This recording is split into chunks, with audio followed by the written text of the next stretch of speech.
Thank you all for coming. Welcome to the second ever Poetry and event featuring the Worker Writer School. So for the most people at the table know me, but I think for the benefit of our online audience, my name is Camila Foreman. I'm the Director of Publications at DIA. And for those of you who don't know, DIA has a remit that extends beyond the visual art that you find on our walls at DIA Beacon, DIA Chelsea, DIA Bridgehampton, and our various artist sites across the United States and Europe. But we also focus on other genres of expression, notably poetry. So since 1987, we have been having public poetry programs, and poetry actually is the subject of the longest running public program series that we've had, nearly 35 years of this focus on this particular literary art. During the pandemic, like a lot of people, we rethought things, considered how we think about certain forms, and we came together and decided to create what we are calling Poetry and. And so the idea is it'll range with whomever we collaborate with, that sometimes it'll be like the Worker Writer School, who already had a really powerful idea to back up their powerful words, to present their works in neon in various storefronts in various communities. And since they said neon and we are DIA, we said, yes, we can. Other events that we'll be doing, we'll partner with a poet and maybe an artist of a different genre to come up with some sort of interdisciplinary collaboration, but grounded in poetry. So the metaphor I like to use is yes and. It's poetry and. So I think the next thing we should do is just go ahead and get started with the Worker Writer School. So I'm going to introduce formally Mark Nowak, who's a poet, cultural critic, playwright, and essayist from Buffalo, New York. Nowak is the author of 3 poetry collections: Revenants 2000, Shut Up, Shut Down 2004, Coal Mountain Elementary 2009. A portion of his book, critical book, Social Poetics 2020, which, by the way, was how I started my lockdown, and a deep dive into the rich history of poetry workshops for working class people across the world. Also chronicles his work with the Worker Writer School. So please join me in welcoming Mark Nowak.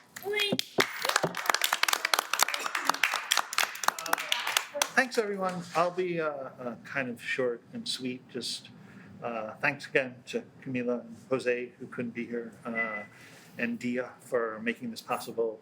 The really exquisite neon. It's great to see it in the gallery and in the wild, so to speak. We're doing one more event for this on December 4th. And it'll be at Pugsley's Barbershop, which is adjacent to the Worker Justice Center of New York, who we've worked with before. And we're super happy that it's going to hang in the front window on Main Street at the Worker Justice Center for the winter. So this way, both as people, go shopping in that great district and go out in that great district in Kingston, the Stockade district, but particularly for workers who come into the Worker Justice Center, in and out, and the staff there, that it'll be kind of a beacon through the winter. That poem that is the neon is by Christina Lewis, who is an organizer, secretary, cultural outreach coordinator for Domestic Workers United, which about 11 years ago now passed the first Bill of Rights for domestic workers anywhere in the United States. They organized around it for many years. The former Governor Patterson signed it into law. So when you read those words, that's whose poem that is. But today, we're super happy that Keely and Alando can join us. I'm not going to do too much for intros because they're both amazing writers. Keely, I'll start, came to us about 4 years ago now, I want to say. 2 years at least through the pandemic, and 2 years before that.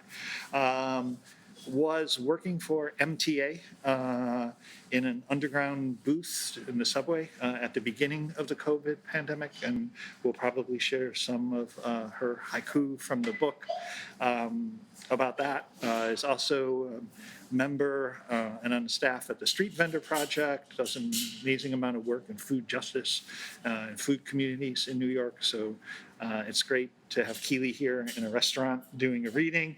It's also great to be here in a restaurant with Orlando, who's been with the group for, I don't know, 6 or 7 years now, maybe.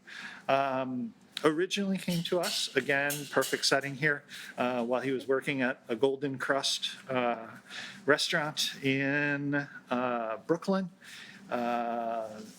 He is now a public school teacher, so he's very used to being in this kind of masked environment. And Orlando will be our second poet. So if we could, give the floor to Keely. Thank you, Mark. Thank you, Tadia. Thank you, Camilla. Thank you all for coming. My name is Kylian Curiano. I'm from Lesotho, and I have to say, because of Mark, that's why we're here, and I'm overjoyed just to have this opportunity, because writing is something that scares me from time to time, and he makes it accessible. He makes you feel like you can do it. And the best part about today is that our classroom settings are usually like this. We break bread together, and sometimes he has to remind us that, we came to class, not to chit chat and have some snacks. So I just want to thank you publicly, Mark, for, always reinventing the stories for us and creating spaces for us to be heard, because people don't have the connection as to who are the writers, who are the workers, who are the people with real stories of their lives. And so I'm just happy to be here to share the stories of my work life. You're welcome.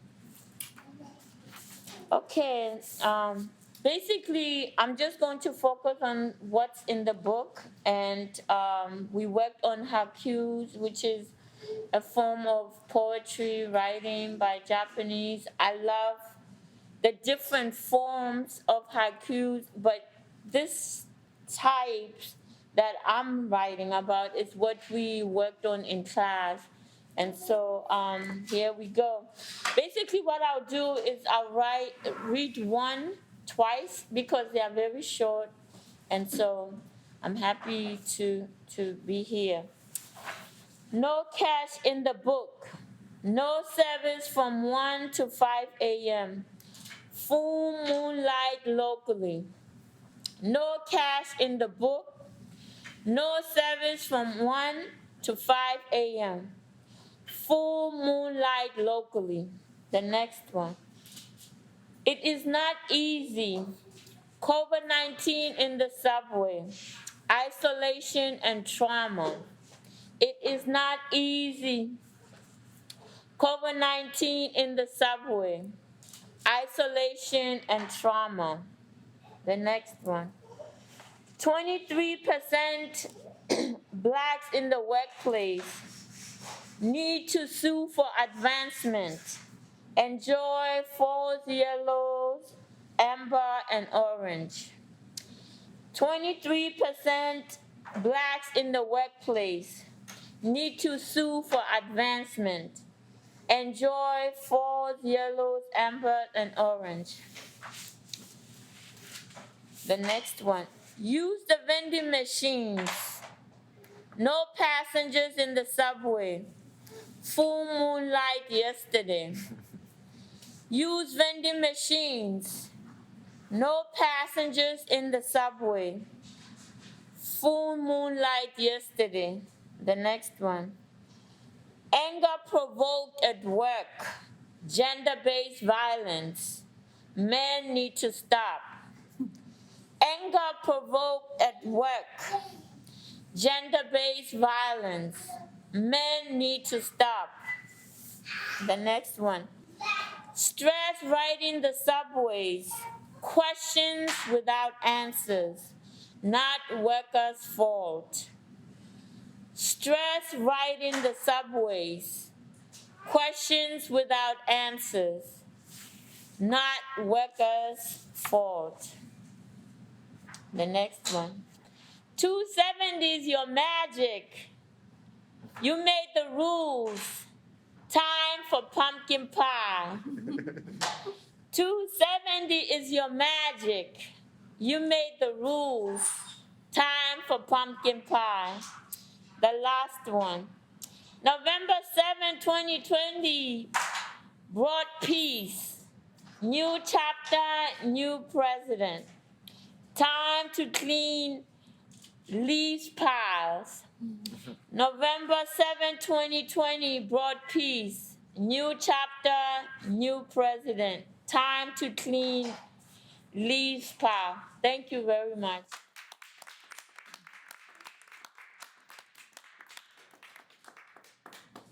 Okay. Guessing I'm just gonna jump right in. Hello once again, Orlando. Super happy to be here.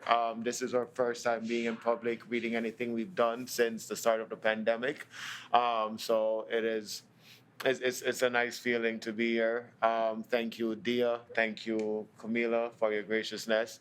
Thank you for the work that you're doing. As Keely mentioned, it is super important that those who aren't necessarily heard, but are doing the work and are on the front lines, that there's an avenue and there's a space for their voices to be heard and shared.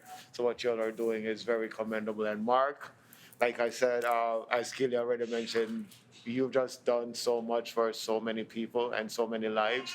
The community that you've created amongst us at the Worker Writer School is one that will last for life. And every time before I speak, there's always this one moment in the workshop.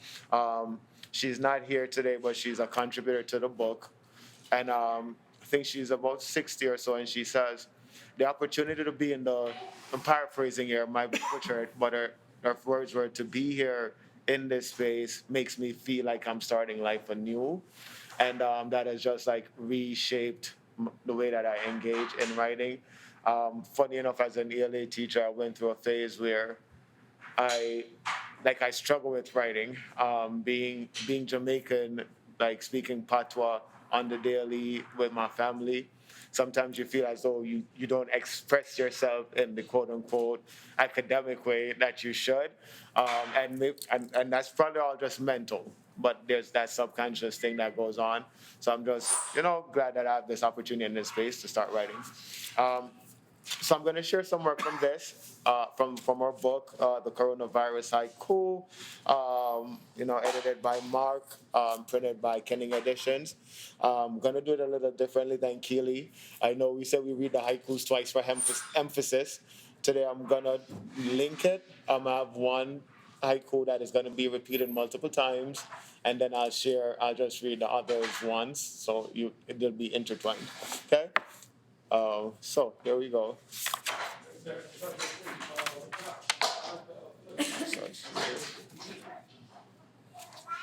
So let's talk about freedom while celery juice digests and ginger tea cools. Lies and truths converge as unburied bodies roam Corona City. Let's talk about freedom while celery juice digests and ginger tea cools. Alternative life. Gloves, body bags, face masks, crown Corona King.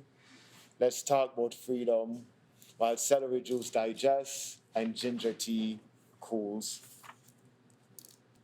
Sure, everybody under house arrest because of COVID. So let's talk about freedom while celery juice digests and ginger tea cools. Feds stole our minds while we tripped on hope and fear. Still no stars in noon sky. Let's talk about freedom while celery juice digests and ginger tea cools. The rapture begun, not how we expected, saints, sent home by COVID. So let's talk about freedom while celery juice digests and ginger tea cools. Fronting like it ain't both looks and pleasing of the eyes, vase holds dead rose. Let's talk about freedom while celery juice digests and ginger tea cools. Home life and work life blend kinda rough like my green juice. Drink, but don't taste. Let's talk about freedom while celery juice digests and ginger tea cools. That's what I'm gonna share from here. And I'm gonna share this other one. It's called Language. It's one of the first piece I wrote in the Worker Writer School. And it was at a moment when I, as Mark mentioned before, I was a Golden Cross cashier, um, literally working from hand to mouth. Rent was $800, paycheck was $200 weekly, but somehow we had to navigate that and stay alive. So I'm here today, but it's almost like a full circle. I started, at the restaurant, but here I am at a restaurant giving reciting this poem. So it actually feels good. Here it goes.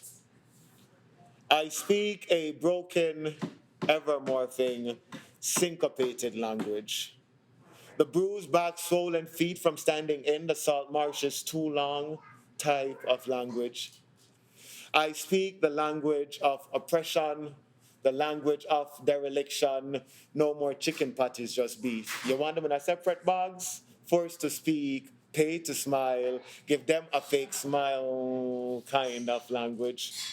The stealing away of oneself kind of language. Me talk it racha, but them not understand me. Small axia with rice and peas, no more meat, another soup, a unfulfilled type of language. The language of resistance is the satisfied language. Only the boss and our brother can afford to take a vacation, and everybody else has struggled to pay rent, yet we smile, the plastic smile kind of language. I speak the language of broken peoples pretending to be whole, the language of the ones who bear the scars. Celebrate Bilipi, Halapa, Philippine, Ilipin, Falapont, Alapan, Bilipi, Halapine, Dilipi, Balapar. So drink some coconut water, cause it's good for the heart. Some carrot juice will give you better sight for eyes. Some ackee and saltfish with yam, bananas, and dumpling to start the morning right. Master used to pay us with corn. So we make Dominican porridge, Brother Nancy Survival 101 kind of language. $200 a week. Bills past my head. Another black body laid out dead. Hillary Clinton have the hot sauce in our bag, and so many Haitians can't tell when last them sleep on a bed. We were never meant to survive. So I sing the song of the clan frozen in a perpetual state of mourning. The Ezekiel saw the wheel kind of language. The displacement of blackened bodies, the forgotten language. The white man in them suits said them don't understand my language. No want this no more. Beat the kete drum, play a little poker, let me reconnect with the maroons, cause that are my kind of language. Thank you.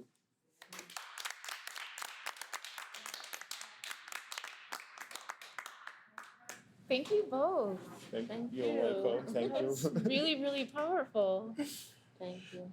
So You're welcome. I think we want to bring everyone in. So the next portion is just do a Q&A with the book poet. So if you have questions, feel free to ask. I mean, I have a burning one, which is both of you talked about your own struggles with writing, and the haiku itself is just such a very particular tight form. Did you find it liberating to work in that form? Did you find it more of a challenge? What was that like for you? So I could so it was a challenge, to be honest. When Mark first introduced it, I was like, Mark, I have so much things I want to say. Giving me 17 syllables is just not gonna be it. And Mark will tell you it was a struggle when I first they weren't good, and it was like, you need an image here. This is not going well, because I was still, like talking. And over the course of the time, especially once the pandemic, there was something in the pandemic, just sitting at home, because there wasn't much you could really do anyways. And at that point, as a teacher, I'm still just at home via Zoom classes. So I had something clicked, and it started feeling more natural. So how I look at it now, I wouldn't necessarily use the phrase liberating per se, but it allows for me to present ideas and thoughts in a quick snapshot way in a society where our attention span has just dwindled because of so many different mediums. So to that degree, it's made me more disciplined in my approach in communicating, which I guess to some degree is liberating, because you can't say what you want to say in a disciplined fashion. But it felt restricted at first, very restricting, but full circle now. I'm using it almost as a way to engage in like some subversive engagement with society. Well, I mean, when you are in a class, I mean, I believe in education first of all, and so this type of writing was all new to me. I've never heard of it. It seemed restricting at some point, but also very freeing because it's short, and also it gives you a sense of I can speak my mind, I can tell the truth, and bring joy at the same time, because we are very disconnected in terms of where we are, what's going on, what's the weather. And I love the fact that with Haiku, you always share but be present and bring people in, because for example, when you're thinking about what's going on now and you go outside, you're going to see the leaves are changing from orange, amber, and so I love the fact that it's short, engaging, and present, because we need to be mindful about what we're saying, what we're doing. And this gave me a voice to really tell people what I was going through at work, what also to be thankful for, which is the seasons. They change, and we have to change as well. I just want to sing your praises because give people their flowers. I love how the repetition for both of you manifested in totally different ways. And in yours, I felt like the full circle, which feels very appropriate with this solar eclipse moon in Taurus that we have coming back in full rhythm around the moon. And I love the way that yours was more like a sway and a swing in and out of the repetition, and was moved by them both. Thank you for sharing. Thank you. Thank you. I do also have a question. So to join the workers, like how does one arrive to the writers school? What was your invitation in or calling, or how did that happen? So Christina Lewis, as Mark mentioned, her poem is on display in the neon. She has a neon poem. She had just came from a protest from, his name is slipping me. He was choked to death by the officers. Eric Garnett. Yes, she had just came from that. I guess you could say rally. She showed up to Golden Crest to get some food to go home, and I saw with the placard, and we started in a conversation about whether or not protesting is an effective tool to bring about change. And needless to say, we're on separate sides of the spectrum. I was very much I was like, no, it doesn't work. because the officers, they set up barricades. They tell you this is where you can protest, and after certain hours you go back home. And how many more Eric Garners should there be? Like, we're at George Floyd now. So to my point, it was like, it just doesn't work, and we're wasting time doing so. And then started talking about the Haitian Revolution. For the Haitians to somewhat get their freedom, they had to kind of like destroy everything, destroy the plantation. But Christine's argument was, if you fight, you win. And protesting is a way for you to fight. And if you're persistent and you're consistent with it, you will win. And I said, okay, we're gonna disagree to agree. But she said, because I had to get back to the customers, and but we exchanged contact information. So in the spring, towards late spring of 2015, I got a call from Christine. She was like, Orlando, I'm a part of the public theater, and you must come join. And I said, I'm not an actor by any means, but something said go along for the ride on the process, and I did. We did 2 shows, and it ended right after Labor Day weekend. Got another call from Christine again. Christine, Orlando, I'm a part of this poetry workshop. I think you must come. And I said, Christine, I am not a poet either. And she said, Orlando, come. And I said, you know what, Christine, because I had such a good time at the public theater, this might be a good, a good experience. And 6 years later, here I am. Never in a million years would have thought that I would have some of my words printed in a book that is available to the public. So thank you, Christine, when you watch the video. And that is how I joined, through word of mouth and Christine's constant advocacy. Well, for me, it was different. I'm retired from New York City Transit because of COVID.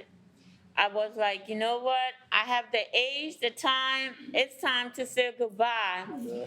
However, I'm also a street vendor. I was on the leadership board for a street vendor project, and one of the employees told me about the Worker Writer Group. I don't know how did Bossman, I don't know how did she connect with you. I have no idea, but I was like, I'm not a writer, but I'm always willing to learn, and so she invited me to participate. I'm still so thankful to her, because this is a privilege to be in this community of writers. I feel at home. I always tell them, as an immigrant living in New York City, it can be very lonely. And also, it can be very, like, people are prejudiced. And so, in this school, I can be my authentic self. I come whenever I'm able, because at that time I was still working at New York City Transit, so they were meeting on Saturday. So I didn't, at that time when I first started, I didn't have enough seniority to be off on Saturday, so I'll miss a lot. But when I do have the chance to come, it's a warm, welcoming space where it's a lot of activities. We're talking, we're writing, we're learning new ways of writing poetry. And, now I feel really privileged, because we have performed in different venues, and Mark is always introducing us to different styles of poetry, different groups of people and organizations. And even with Zoom, we have been able to collaborate with different organizations, schools, and so it has been really a home away from home that I'm forever grateful. And also to be in a book. I'm like, yeah, I'm a writer now, I'm published, so it's joy. And it's going to expand. Like today, I had such a wonderful time coming here, meeting Camille, and we had such a good, interesting conversations. And that's part of the Workers Writers Group, because you meet people and you learn different things about humanity. and the fact that we all are on the journey and everyone has to walk their own journey. So thank you. I think I would just add that unlike a more sort of like open workshop where you just put out a call for people, that the work that I do for the Worker Writer School is to try to organize with other worker centers and trade unions to invite their members to participate. So the people in the Worker Writer School now are from Domestic Workers United, the New York Taxi Workers Alliance, Street Vendor Project, Dominant Migrant Workers Association. We've had people from the Restaurant Opportunity Center, Haitian Women for Haitian Refugees, and we're launching in February a new program with the International Trade Union Confederation. So we're going to have members of unions from like South Africa, the Philippines, Australia, Hong Kong joining via Zoom. Like we sort of always met it was always an in-person group, and we love that and kind of miss it. But when we did our March 2020 workshop when the pandemic was hitting, and that's when we started really writing haiku, because I realized walking to the workshop that the word coronavirus had 5 syllables, coronavirus. So it could be an entire line of a haiku. And so we wrote them that day, and then we, the wave of COVID swept through New York, and this new thing, which is now an old, tired thing called Zoom, was there. And so we met the first Saturday. We always meet the first Saturday of the month. We met the first Saturday of April. And I don't know, I feel like everybody was just so happy to see each other again after what we had all been through that first month of the pandemic, that we just kept writing these haiku. But I feel like we learned that Zoom, for its lack of social connection in person, allowed us a lot of flexibility to work with different groups, like this new project, or our first workshop this year was with the Miami Worker Center. And so we had like 15 of our members and 20 members from the Miami Worker Center all working together. So that part of it has been really great. Like using the possibilities of Zoom, even though we don't like some parts of it, that it offers a chance for, one of our members moved back to the Philippines, who's in the book, and can still join the workshops. Another person moved to Texas. Another person for the whole COVID was in Virginia, Paloma. And so we could all still be a part of it just because we got separated geographically. So that's been a unique thing, I think, that we've discovered over the last year and a half. Yeah, and also I just want to add to what Mark is saying. I remember the group that maybe you missed to mention, the picture of the homeless. I remember one of the participants, she used to come with her children, and she graduated from college, and so it was so nice that, here is someone who is supposed to be homeless, but she was part of our group. We break bread together, and she ended up finishing college. I mean, I don't know where she is now, but just diversity and also possibilities of what happens when we break bread together. I have another question for you, Mark, which is, can you give us a history of the Worker Writer School? How long you've been around, how you started? Yeah, I for a really long time I taught poetry in the school and poetry in the prisons, but I grew up in Buffalo in a kind of factory. Everybody worked in factories, and so I had an idea about 15 years ago, maybe a little more, to start doing these workshops with trade unions. So the very first one was I was living in Chicago at the time. So I did a workshop with the Teamsters and International Brotherhood of Electrical Workers, and it was really great. It worked out well. And then I was in St. Paul, Minnesota, where I lived permanently, and the Ford plant was closing. And so I approached the people I knew at the UAW, the United Auto Workers, and said, I did this thing with the Teamsters and the electrical workers, and maybe we could do it at the Ford plant. So we did workshops inside the Ford plant in between shifts. I got a grant to go to do some research in South Africa, so I reached out to the unions of the auto workers in South Africa, which is called NUMSA, the National Union of Metal Workers of South Africa. And they were great. They scheduled 2-day-long poetry workshops at the Ford plants in Port Elizabeth, which is at the southern tip of the country, and then Pretoria, the capital. And then when I moved finally back to New York State, a person at PEN America, the Writers and Human Rights Organization, approached me and said, did I want to do a workshop with PEN? And it would lead up to an event at the PEN World Voices Festival, which is always now how we kind of model our year together. And so it started, the first one was with Domestic Workers United, then it was with the Taxi Workers Alliance, and then we just decided why not bring all the groups together into like a school formation. And so now it's been 11 years that we've been doing the Worker Writer School. We usually start in September-ish. In the fall, we meet once a month. During the pandemic, we were meeting twice a month on Zoom, actually, for a while. And then we'd lead up to the Penn World Voices Festival every year and do an event. We've got to read with great people, Sonia Sanchez most recently, and others. Sometimes it goes into the summer a bit. We did a Walt Whitman thing on Coney Island, but we do events throughout the year, normally, in a normal year. So it's great to be able to kind of pick that up again a little bit here. It's so timely also. I feel with just different,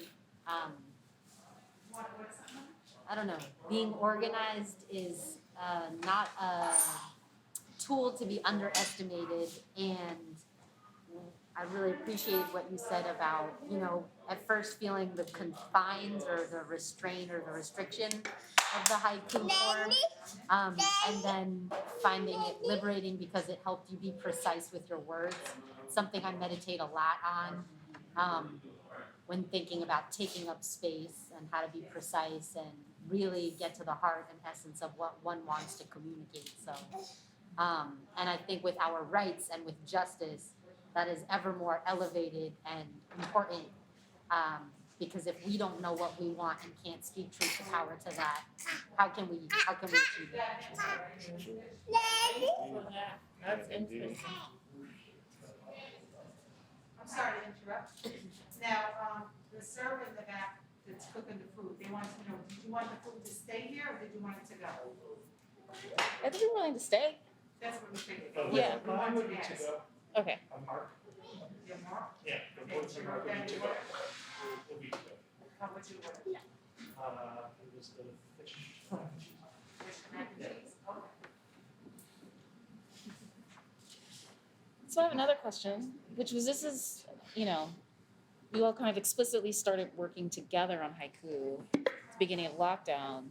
Have you continued working with the forum? Have you moved on to other forums, sort of individually or with the Worker Writer School? Well, I think that's what we have been doing during the pandemic, and I'm writing different things in relation to what I'm doing now. I mean, I'm retired from New York City Transit, so my focus it's on urban agriculture in Brooklyn, East New York, and so I'm excited that I'm free from my job, and so I'm looking forward to talking more about the impact of the food system in our lives, and to reimagine what it's going to look like after the pandemic, because people really have to eat greens every day, every meal. And if you don't understand the power of the food system, you need to start, because food is medicine, and you have to at least make some time for yourself to be outside, touching the soil, getting dirty, and know about a portion of what you eat, where it comes from. Because you deserve it, you are entitled to interact with the sun, the light, the water, everything, because you can't trust the powers that be that delivers our food to our tables. And so that's the work that I'm excited that I'll be doing in the next part of my life. And you know, it's important because I grew up in Africa where I lived in a house, we had a garden, we ate seasonal, and now with all the diet related diseases, we are all affected. I mean, I started being an activist with HIV, then women's, and now into food. So I think this is where I'm going to lay the ground, meaning that I'll be an activist, I'll be an academic, I'll be the advocate. You know, I can put all the tools in one box and be able to enter and in rooms where food is being discussed on different levels, because it's like everything we have been silenced in terms of talking about the injustices, about the land, about the food, about the people. And so I feel like having Mark and Worker Writer School and now having this opportunity with Dia gave me a new lens to see who I am in the world, because we underestimate our power and our experiences and our education. It's like Oprah said, preparation leads you to an opportunity. So I'm looking at today as an opportunity to really step into who I am, which is a woman, a Black woman, a food justice, a woman of faith, a poet, a writer, and all the other titles that I will get as I go into my profession around food, urban agriculture, and just engaging people in taking better care of themselves. So thank you. So you would think the way that I started the relationship I had with the forum, that as soon as we kind of transition out of it, like okay, good, keep it moving. That is not the case, however. I am still working with the forum, and I find that I'm really enjoying it more than when I first started. I was showing Keely at the beginning of class, at the beginning of the session. Sorry, not class. At the beginning of session. So I have like just a running list. So I'll be on the train or traveling to work, and I'm still working on a haiku, and then come home. And because they're so short, you come to my apartment and there's bits and pieces of papers with haikus like all over. So like yeah, I'm still engaging with the forum, and I'm trying to find ways to like radicalize the haiku. So even today, on my way here, I was penning something, and I needed to put the word person in the poem. And I was like, well, can I play with person, have PER on the second line and put SON on the third line? So like I find out I'm kind of playing around with things, or do I wanna, I know Mark introduced us to some forms where it wasn't a strict 575 syllable count. So I'm wondering, like, can I start playing with that some more, and tweaking and moving things around? So it's becoming more engaging. So while it is I feel like it's one of the most restrictive forms of poetry, because it's like 17 syllables. However, I find it the challenge in sitting down with the words and playing with them is fun. It's fun in a different way that before that I've never quite, but it comes after writing it. And to like echo Lorraine's point, she's not here. I think she was with you last week. She says she's at the point where she thinks she's like, I think in haiku. Like I see something and the syllable count start coming to me. On the other end, I have the idea, and I'm like, the best way to express the idea is in the haiku. Yeah. So I want to ask a question of our audience. It was a question I was asked last week by the curator series, José Olivarez.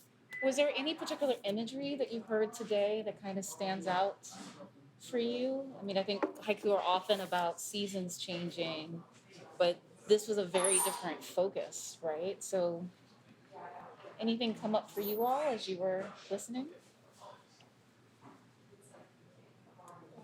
I'll say for me, the haikus from both poets was very emotional. I felt the energy and the emotion coming from both the words and also the style. I happen to know some people who work in the MTA, so I could relate to uh, many of the words and expressions that you chose to use, especially as it pertains to violence due to gender, which I think people should be more aware of. So I felt a great amount of emotion in respect to that. And then also for you, I think it's quite brave as a man, especially as a Black man, a Jamaican man, to be so vocal with your feelings and to express them, because I know in a lot of cultures it's looked down upon. You're seen as weak, sensitive, and so many other things that it just shouldn't be. So I commend you for that, and it's amazing that there's a safe space for that. And my prayer is for more men, young boys growing up to have safe space to express themselves freely, so that they won't use that energy and redirect it to other places that they shouldn't. So it was a great amount of emotion that I felt and bravery, and I respect it, and it's beautiful. So thank you very much. Thank you. Thank you. Well, I mean, I'm glad that you were able to hear that, because it's the truth, and I wanted people to know you think we are workers, but we are human beings as well, and we experience pain. We experience what COVID-19 was doing to us as workers and our families and our community, and the subway riders, or anybody who use public transportation. And so, I wanted people to not take us for granted. You have to understand that we have homes to go to. We are not trying to inconvenience you. We're not trying to create any problems. But even among the workers, when you are a woman working, you're there to earn a living. People should not undermine your role, because there's rules and regulations, and you are there to provide a service and go home in peace without feeling that anger and tension and stress from just being at work. And people don't make the connections that we work because we have to work. Can we say that again? Yeah. Nobody wants to work if they don't have to work, but it's part of life. Yeah. We all have basic needs, Sure. and they have to be met. Yeah. So thank you. Thank you. And also your point about urban agriculture. So a friend and I, she's in Staten Island. We've been working on a very similar project for years, and I think that a huge part of it is, people not knowing. Like someone asked me the other day, because we were discussing gardens and fruits and vegetable. And so they said, well, oh my gosh, like, you have all these things planted. And I was like, yeah. Okay, anybody else Yeah. got chicken and waffles? So I think they were in amazement by the fact that, and this is something I started recently, personally, like growing my own fruits and vegetables. So I'm grateful that I have the space now to have a sizable, crop. But there was a point when I was living in an apartment and I had an apartment garden, and I think a lot of people are not aware that you can have that. And not only are you practicing the skill of, cultivating your own fruits and vegetables, building yourself, but you can utilize that when you grow your space. So I think that mentally a lot of people think that you need a large space to do that, and you really don't. I haven't bought a tomato in years. Eggplant, just the list goes on, and it started from a small pot. So I'd actually like to maybe, speak with you a little bit more about that. you don't mind, and just bring more awareness to people, who have a barrier. Maybe they don't think it's possible. It's very possible. Okay, thank you. I feel like this might be a space to transition. The food coming out feels like the wrap it up music at the award show. So thank you so much, Kylian and Orlando. Thank you, Mark. Thank you to Fish and Chicks, who's about to give us a feast. Thank you to all of you for showing up. Yeah, thank you so much. We Thank you to appreciate Mia you.